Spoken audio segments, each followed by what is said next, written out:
दोस्तों, नरेंद्र मोदी के बारे में राहुल गांधी का दावा एक बार फिर सही साबित हुआ है। आप जानते हैं कि राहुल गांधी हमेशा कहते हैं कि पीएम मोदी ट्रंप के सामने झुकते हैं और ट्रंप से डरते हैं। आज आए एक वीडियो ने राहुल गांधी के दावे को सही साबित किया है।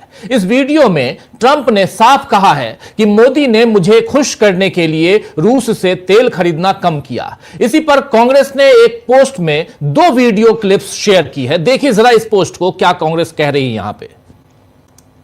इस पोस्ट में देखिए ये 2 वीडियो शेयर किया है। वीडियो भी सामने लाते हैं जिसमें कांग्रेस ने यहां साफ साफ कांग्रेस ने फिर से सवाल किया है कि ट्रंप से डरते क्यों हैं नरेंद्र मोदी। जरा इस वीडियो को देखिए। मोदी वो ही करेगा जो ट्रंप कहेगा।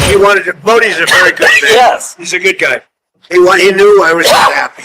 And it was important to make me happy. They do trade. Yeah. And we can raise tariffs on that very quickly and it'd be People are very afraid bad of for that. them. तो राहुल गांधी ने चेताया था और Donald Trump ने वही बात यहां कह दी। हालांकि मोदी इसका जवाब नहीं देंगे कि आखिर डरते क्यों हैं नरेंद्र मोदी, क्योंकि उन्होंने तो अपने देश की संसद के भीतर जहां उन्हें सबसे ज्यादा सुरक्षा है वहां भी यह बोलने की हिम्मत नहीं दिखाई कि ऑपरेशन सिंदूर और युद्ध विराम पर ट्रंप का दावा झूठा है। जबकि राहुल गांधी बार बार उनसे कहते रहे कि आप कहिए कि ट्रंप झूठे हैं। अगर तब मोदी हिम्मत दिखाते तो आज शायद अंतरराष्ट्रीय स्तर पर भारत की जो फजीहत मोदी ने करवाई है वो नहीं होती। आपको बता दूं कि भारत के रूस से तेल खरीदने और अमेरिकी टैरिफ को लेकर डोनाल्ड ट्रंप ने एक बार फिर चेतावनी दी है कि अगर भारत रूस के साथ व्यापार जारी रखता है तो उस पर जल्दी टैरिफ बढ़ाया जा सकता है। एयरफोर्स 1 विमान में यह बातचीत हुई है। मीडिया से चर्चा के दौरान उन्होंने यह बात की है जिसका वीडियो सामने आया है और इसमें ट्रंप के साथ खड़े अमेरिकी सीनेटर लिंडसे ग्राहम ने दावा किया है कि ट्रंप के टैरिफ की वजह से भारत रूस से अब कम तेल खरीद रहा है। लिंडसे ग्राहम के इस बयान के बाद डोनाल्ड ट्रंप ने उन्हें टोकते हुए कहा कि वे मुझे खुश करना चाहते हैं, यानी नरेंद्र मोदी मुझे खुश करना चाहते हैं। मूल रूप से मोदी बहुत अच्छे इंसान हैं। उन्हें पता था कि मैं खुश नहीं था, मैं नाराज था और मुझे खुश करना जरूरी था, इसीलिए नरेंद्र मोदी ने रूस से तेल खरीदना बंद कर दिया या कम कर दिया। ट्रंप और ग्राहम लिंडसे, दोनों लिंडसे ग्राहम के इस बयान के बाद अब मोदी सरकार विपक्ष के निशाने पर है। कांग्रेस ने इसे भारत का अपमान बताया है और कहा है कि पीएम मोदी को इसका जवाब देना चाहिए। कांग्रेस ने एक्स पर लिखा कि ट्रंप ने कहा नरेंद्र मोदी ने मुझे खुश करने के लिए रूस से तेल खरीदना बंद कर दिया। यह भारत का अपमान है। नरेंद्र मोदी को इसका जवाब देना चाहिए, देश को सच्चाई बतानी चाहिए। इसके साथ ही एक पोस्ट में कांग्रेस ने मोदी को कमजोर प्रधानमंत्री बताया है। इस पोस्ट को भी देखिए जिसमें साफ साफ कह रही है कांग्रेस पार्टी कि मोदी एक कमजोर प्रधानमंत्री है। इस पोस्ट में मोदी एक कमजोर प्रधानमंत्री हैं। हुजूर, रूस से तेल खरीदना कम कर दिया, अब तो खुश हो जाइए और टैरिफ अभी और बढ़ेगा। इधर नरेंद्र मोदी कार्टून में दोनों को दिखाया जा रहा है। वहीं आम आदमी पार्टी ने एक्स पर लिखा है, आम आदमी पार्टी ने एक्स पर लिखा है कि मोदी जी आपकी चुप्पी देश की इज्जत पर भारी पड़ रही है। आखिर ऐसा क्या है जिसके लिए आज आप ट्रंप को खुश करना चाहते हैं। आपको बता दो दोस्तों कि वीडियो जो अभी थोड़ी देर पहले आप देख रहे थे, जो एयरफोर्स 1 विमान में मीडिया से चर्चा में ये बात कही गई है, उसमें ग्राहम लिंडसे जो हैं, लिंडसे ग्राहम जो सीनेटर हैं, उन्होंने कहा है कि ट्रंप ने भारत पर रूस से तेल खरीदने पर 25% टैरिफ लगाया है। मैं लगभग 1 महीने पहले भारतीय राजदूत विनय क्वात्रा के घर पर था और वो सिर्फ ये बात करना चाहते थे कि कैसे वो अब रूस से बहुत कम तेल खरीद रहे हैं और मैं राष्ट्रपति डोनाल्ड ट्रंप से टैरिफ में राहत देने की बात कहूं। यानी भारत के जो वहां राजदूत हैं अमेरिका में, उनका जिक्र करते हुए ये देखिए आप, ग्राहम लिंडसे बगल में खड़े हैं डोनाल्ड ट्रंप के बगल में छोटे कद के, और वो बात कर रहे हैं, या मीडिया के लोग। और यहां पर ये जो तस्वीर है बहुत इंपॉर्टेंट है। हालांकि लिंडसे ग्राहम ने कोई एक तारीख नहीं बताई थी कि किस तारीख को, किस दिन भारत के राजदूत से उनकी मुलाकात हुई, लेकिन द हिंदू अखबार की एक रिपोर्ट के मुताबिक 2 दिसंबर 2025 को, जी हां आज से लगभग महीने भर बाद, हिंदू अखबार के मुताबिक 2 दिसंबर 2025 को वाशिंगटन में भारतीय दूतावास में सीनेटर ग्राहम लिंडसे और सीनेटर रिचर्ड्स ब्लमेल्थन एक अमेरिकी सीनेट प्रतिनिधिमंडल में मौजूद थे और लिंडसे ग्राहम इसी दौरान उस रशियन सैंक्शंस बिल के बारे में भी बता रहे थे, जिसमें वो और ब्लमेंथन दोनों ही सह प्रायोजक हैं, जिसे सीनेट में पेश किया गया है। इस बिल के तहत रूस से तेल या यूरेनियम खरीदने वाले देशों पर 500% तक टैरिफ लगाने का प्रावधान किया गया है। यानी अगर आप तेल या यूरेनियम रूस से खरीदते हैं तो 500% तक टैरिफ लगाने का प्रावधान है। अभी तो भारत पे 50% है, आप जान रहे हैं, 25 + 25 यानी 50% है। अमेरिका पहले ही भारत पर 50% टैरिफ लगा चुका है, जिसमें से 25% टैरिफ रूस से तेल खरीदने की सजा के तौर पर लगाया गया है। मोदी सरकार इस सजा को निभा भी रही है। ब्लूमबर्ग के मुताबिक भारत की 5 बड़ी रिफाइनरी कंपनियों ने दिसंबर महीने के लिए रूस से तेल खरीद का कोई ऑर्डर नहीं दिया था। तेल खरीद पर रियल टाइम डेटा देने वाली फर्म कैपलर के मुताबिक, दूसरी जो ये ब्लूमबर्ग देख रहे हैं, कैपलर के मुताबिक भारत ने 1 से 17 नवंबर के बीच रूस से हर दिन 6,72,000 बैरल तेल खरीदा, जबकि अक्टूबर में 18 लाख बैरल प्रतिदिन खरीदा गया। तो इस तरह मोदी कैसे विश्वगुरु हैं और उनका डंका कहां कहां बज रहा है, इसकी पूरी पोल आज ट्रंप ने खोलकर रख दी है। अब ट्रंप और मोदी के जो भी दोस्ताना रिश्ते हों या निजी संबंध में कौन किसे दबाता है, यह उनका अपना मसला है दोस्तों। मगर भारत के प्रधानमंत्री के बतौर ट्रंप के आगे झुककर नरेंद्र मोदी ने देश का बड़ा नुकसान करवा दिया है। इससे पहले जितने भी प्रधानमंत्री हुए, सब सिकंदर और पोरस की तरह एक राजा को दूसरे राजा के साथ बराबरी का बर्ताव करना चाहिए वाली तर्ज पर चले। इंदिरा गांधी को आप जानते हैं, इंदिरा गांधी ने तो साफ साफ कहा था कि अमेरिका हमारा मित्र हो सकता है, बॉस नहीं हो सकता। लेकिन मोदी ने ट्रंप को अपना बॉस बनाने के लिए देश को दांव पर लगा दिया। शायद यही वजह है कि वेनेजुएला मामले में भी अमेरिकी कार्रवाई के लगभग 24 घंटे बाद रविवार को भारतीय विदेश मंत्रालय ने बयान जारी किया, जिसमें अमेरिका का नाम लिए बिना कहा गया है कि भारत वेनेजुएला के लोगों की सुरक्षा और उनकी भलाई के लिए अपने समर्थन को फिर से दोहराता है। हम सभी संबंधित पक्षों से अपील करते हैं कि मुद्दों का समाधान बातचीत के जरिए और शांतिपूर्ण तरीके से किया जाए, ताकि क्षेत्र में शांति और स्थिरता बनी रहे। लेकिन यहां पर कहीं यह अमेरिका का नाम नहीं लिया गया, कहीं इस पूरे कृत्य की भर्त्सना नहीं की गई। इस बयान ने भी विपक्ष को हैरान कर दिया और विपक्ष हैरान है इस बयान से कि आखिर देश की सरकार इतनी डरपोक कैसे हो सकती है। राज्यसभा में आरजेडी सांसद मनोज झा ने कहा है कि वेनेजुएला के तेल के लिए कोई भी बहाना बनाया जाए, लेकिन इतिहास कभी माफ नहीं करेगा, हमें भी माफ नहीं करेगा, क्योंकि अभी तक हमारी ओर से, हमारी तरफ से किंतु परंतु वाली भाषा इस्तेमाल हो रही है। यह हमारा भारतवर्ष नहीं है। मनोज कुमार झा अपनी बात यहां रख रहे थे विदेश नीति पर। विदेश नीति के मामले में दोस्तों मोदी ने सारा गुड़ गोबर कर दिया है और देश भी उनसे संभल नहीं रहा है।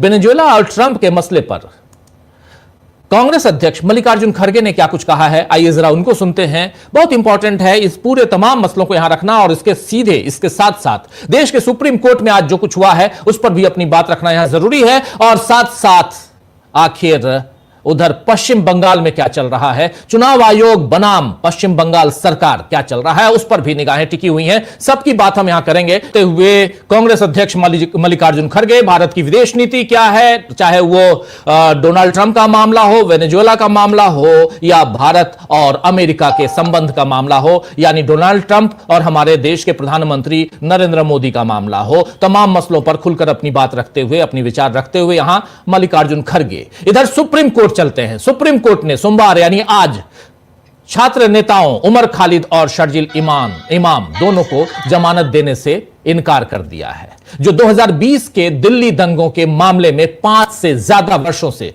जेल में बंद हैं। हालांकि कोर्ट ने ये दूसरे जो इनके ही साथी आरोपी हैं उनको 5 साथी आरोपियों को यहां जमानत दे दी। गुलफिशा फातिमा है उनमें, मिरान हैदर हैं, शिफाउर रहमान हैं, मोहम्मद सलीम खान हैं और शादाब अहमद। इन 5 को सशर्त जमानत दी गई है। सुप्रीम कोर्ट के जस्टिस अरविंद कुमार और जस्टिस एनवी अंजारिया की पीठ ने 10 दिसंबर को फैसला सुरक्षित रख लिया था। पूरे देश की नजरें आज के फैसले पर थीं। ज्यादातर लोग उम्मीद कर रहे थे कि सभी 7 आरोपियों को आज 5 जनवरी को जमानत मिल जाएगी, लेकिन अदालत ने उमर खालिद और शर्जील इमाम को छोड़कर बाकी को जमानत दे दी। उमर खालिद और शर्जील इमाम पर पर सुप्रीम कोर्ट का कहना है कि इस मामले में अन्य आरोपियों की तुलना में इन दोनों की स्थिति अलग है।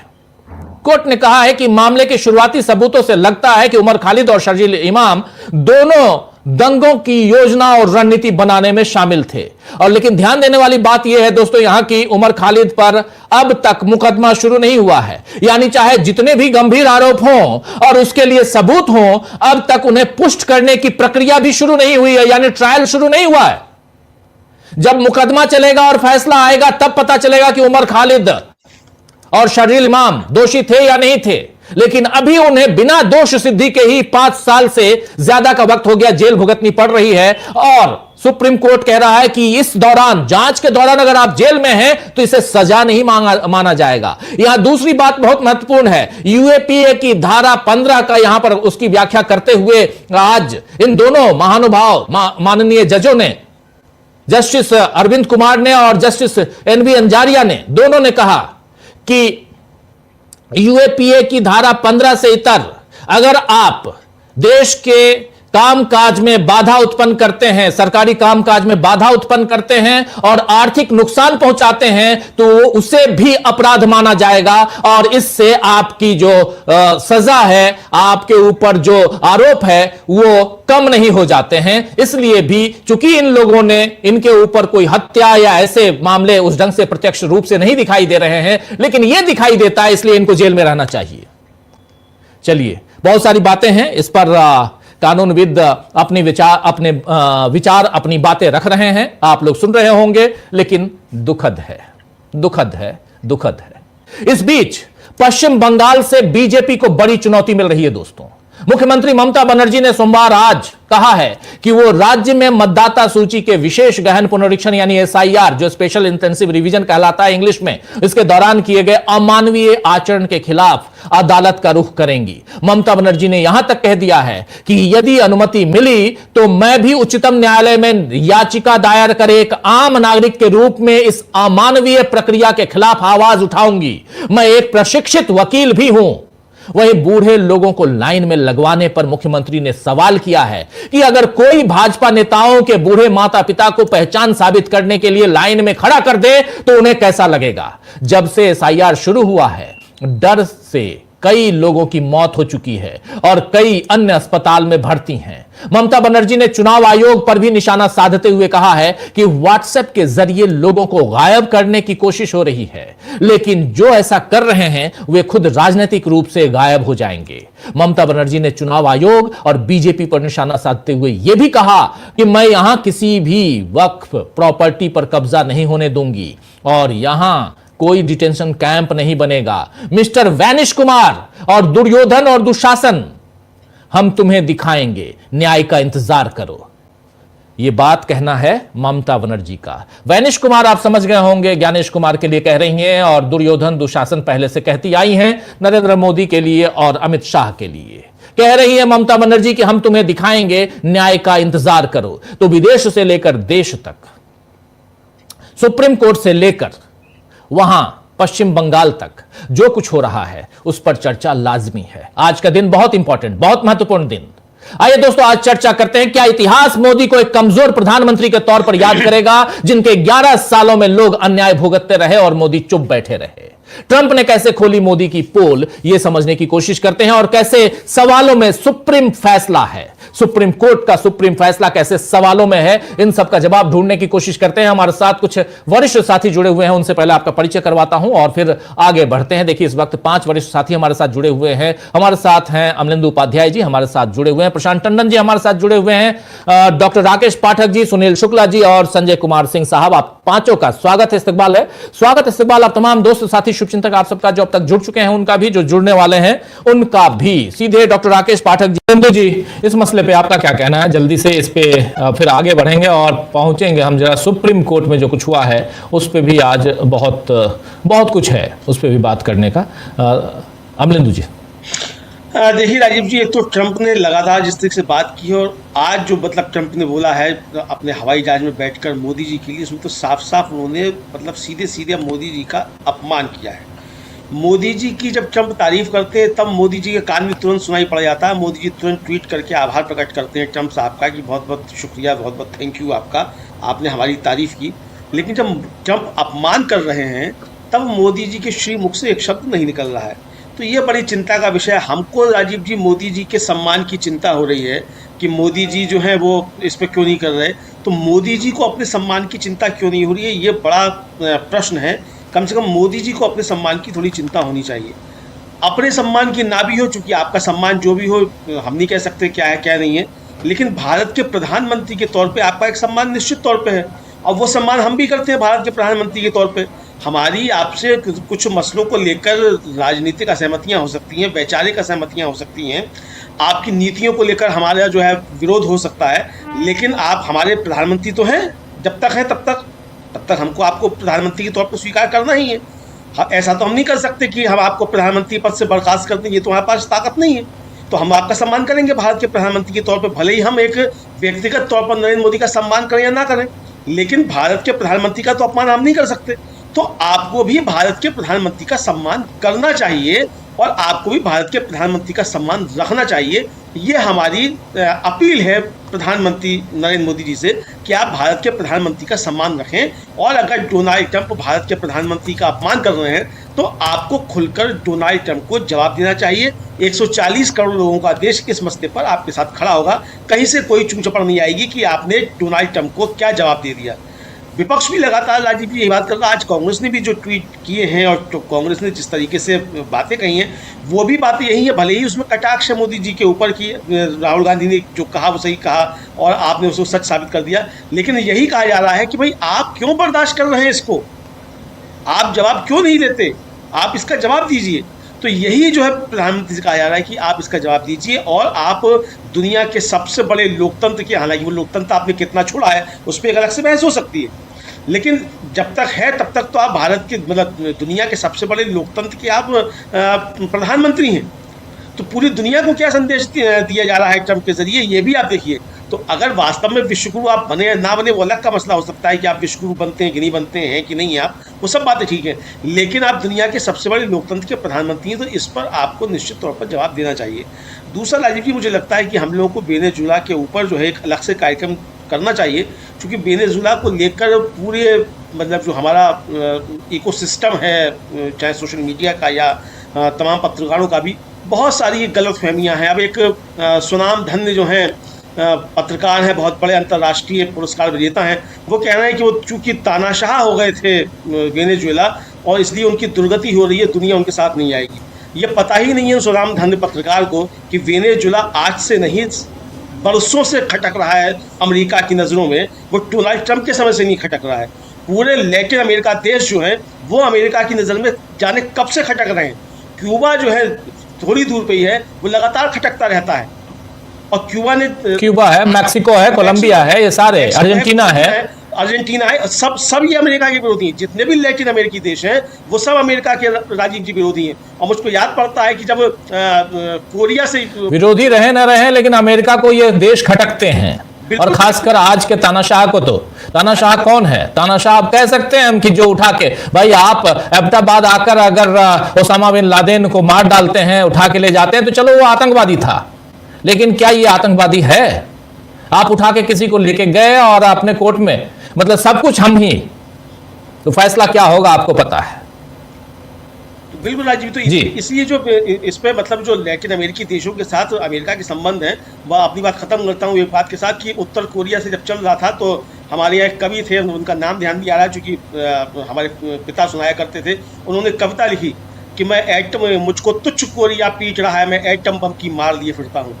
वियतनाम में 30 साल लड़के आप गए हैं, अफगानिस्तान में आप अपने हथियार छोड़ कर गए हैं, तो आप जो धमकी दे रहे हैं कि आप वहाँ से उठाकर ले आए, तो उठाकर ले आए, कल को युद्ध होगा तो युद्ध किस महान पे जाएगा। और राजीव जी, हम लोगों ने इसी कार्यक्रम में एक बार चर्चा भी की थी कि अमेरिका में कितने सैनिक जो हैं उनकी लाशें पहुंची हैं पिछले 20 सालों में, अमेरिकी सैनिकों की। दुनिया में सबसे ज़्यादा अमेरिकी सैनिक जो हैं वो दुनिया भर में जो रायता फैलाया है वो अमेरिका ने पहुंची हैं। तो अगर आप दुनिया को तीसरे विश्व युद्ध के मुहाने पर ले जाएंगे और इस तरीके की हरकतें करेंगे तो अमेरिकी सैनिकों की लाशें पहुंचना भी शुरू हो जाएंगी। इससे आप बेखबर नहीं रहिए। जी राजीव जी, बिल्कुल बिल्कुल आप सही कह रहे हैं। अमलेंदु जी, लाइव कर रहे थे हम लोग इस फैसले को, उसके बाद ढेर सारे उसमें प्रगति, उसमें बहुत सारे डेवलपमेंट, इसको ओवरऑल, क्योंकि अब उस समय फैसला जो है वो पढ़ा जा रहा है, इंग्लिश में पढ़ा जा रहा है, हिंदी में ट्रांसलेट करके उसको बताना है, अपने दर्शकों तक पहुंचाना है। बहुत सारी बातें उसमें छूटती भी हैं, कोशिश हमारी रहती है कि कुछ ना छूटे। मैक्सिमम 99% हम कवर करने की कोशिश करते हैं, लेकिन फिर भी उसके बाद क्या कुछ दिखाई दे रहा है Amarendu ji? Closing comment. Rajiv ji, closing comment शुरुआत मैं करूं तो एक शेर के साथ कि क्या जरूरी है कि वे मुजरिम ही हों जिनके हक में फैसले नहीं होते। आज सुप्रीम कोर्ट साहब ने एक तरह से कहा जाए राजीव जी, ट्रायल कोर्ट का फैसला खुद लिख दिया, यही कह सकते हैं। सुप्रीम कोर्ट का काम ट्रायल कोर्ट का फैसला लिखना नहीं है। सुप्रीम कोर्ट का काम ट्रायल कोर्ट के फैसले की समीक्षा करना है, विवेचना करना है, उसमें खामियां हैं उसको ठीक करना है, सही है तो उसको जायज ठहराना है। ट्रायल कोर्ट ने तो अभी कोई आदेश ही नहीं दिया, मुकदमा ही अभी शुरू नहीं हुआ, ट्रायल ही शुरू नहीं हुआ, और उस पर आदेश आ गया कि ये 1 साल रहेंगे, और ये टाइम बाउंड कर दिया कि 1 साल रहेंगे। भाई सब कौन से कानून में ऐसा है कि ये तय कर दिया जाए कि आप 1 साल तक जमानत जो है वो आप आज की तारीख से ये फैसला सुनाया जा रहा है वो आप कर देंगे। सुप्रीम कोर्ट भी जो फैसले देगा राजीव जी, तो वो कानून के अंतर्गत ही देगा ना, कानून के तहत देगा, कानून के तहत। तो ये कानून भी अगर उसमें लिखित कर दिया जाता है कि इस कानून की शक्तियों का प्रयोग करते हुए सुप्रीम कोर्ट ये आदेश देता है कि आप 1 वर्ष के अंदर, आज के जो फैसला सुनाया जा रहा है इसके बाद आप दाखिल कर सकते हैं, ये तो बताया नहीं है। तो हम जैसे जो कम बुद्धि के लोग हैं वो कैसे समझेंगे कि सुप्रीम कोर्ट ने जो आदेश सुनाया है वो किस कानून का सहारा लेकर ये आदेश सुनाया है। तो राजीव जी, इसको लेकर तमाम सवाल उठ रहे हैं। दूसरा, जो जिस तरीके से आदेश दिया गया है उसमें जो बातें कही गई है उससे सीधे सीधे ट्रायल कोर्ट को ये संदेश दे दिया गया कि आपको क्या फैसला देना है। और राजीव जी, दिन में भी मैंने टिप्पणी यही की थी कि भाई जो फैसले जिस तरीके से आ रहे हैं बड़ी अदालतों से, वो सीधे सीधे ट्रायल कोर्ट को ये बता दिया जाता है इंटरिम ऑर्डर्स में और जमानत की याचिकाओं पर ही कि आपको फैसला क्या क्या देना है। तो ये आप एकदम से पहले से तय कर देते। तो ये चीज़ें मुझे लगता है कानून के तौर पे ठीक नहीं है। इस पे कानून के विशेषज्ञ जो बहस करेंगे, लेकिन हम लोग तो एक साधारण नागरिक होने के नाते और एक पत्रकार होने के नाते जो चीज़ें देखते हैं उसकी समीक्षा के तौर पे ये कह सकते हैं कि आज सुप्रीम कोर्ट ने इस मामले में काफ़ी ज़्यादा निराश किया है, और निराश ही नहीं किया है बल्कि ये सवाल भी खड़ा कर दिया है कि एक तो कि न्याय अब मिलेगा कि नहीं मिलेगा। सबसे बड़ा सवाल जो है वो न्याय के ऊपर खड़ा हो गया कि न्याय कहीं है कि नहीं है। आप खुद कह रहे हैं कि साहब ट्रायल अभी जो है शुरू ही नहीं हुआ है, और आपके भाई 6 साल में ट्रायल नहीं हुआ तो 1 साल में कैसे ट्रायल पूरा हो जाएगा, ये कौन कहता है। और ये तो एसजी राजू जो थे जब बहस कर रहे थे, और एसजी तुषार मेहता बहस कर रहे थे राजीव जी इस मसले पर, तो वो खुद कह रहे थे कि अभी जो है कई गवाहों के होने हैं, 2 से 3 साल इसको लग जाएंगे। याद पड़ रहा है उसको, यही उनके शब्द थे इस तरीके के। तो ये इसलिए जो है ये सवालों के घेरे में निश्चित तौर पर है। हालांकि 5 लोगों को जमानत दी गई है, उसके साथ ये भी शर्तें भी काफ़ी जोड़ी गई हैं। खैर वो शर्तें वर्तें तो जोड़ी जाती हैं, ठीक है, मिसयूज करेंगे तो उसका दिया जाएगा। लेकिन ये कुल मिलाकर फैसला जो है ये एक अच्छे, मतलब कहा जाए कि कानून पर भी सवाल उठाता है, और जो कानूनी प्रक्रिया है उस पर तो सवाल उठ ही रहे हैं, और जो सुप्रीम कोर्ट के खुद के सिद्धांत हैं उन पर भी मुझे लगता है कि सवाल उठाता हुआ नजर आता है।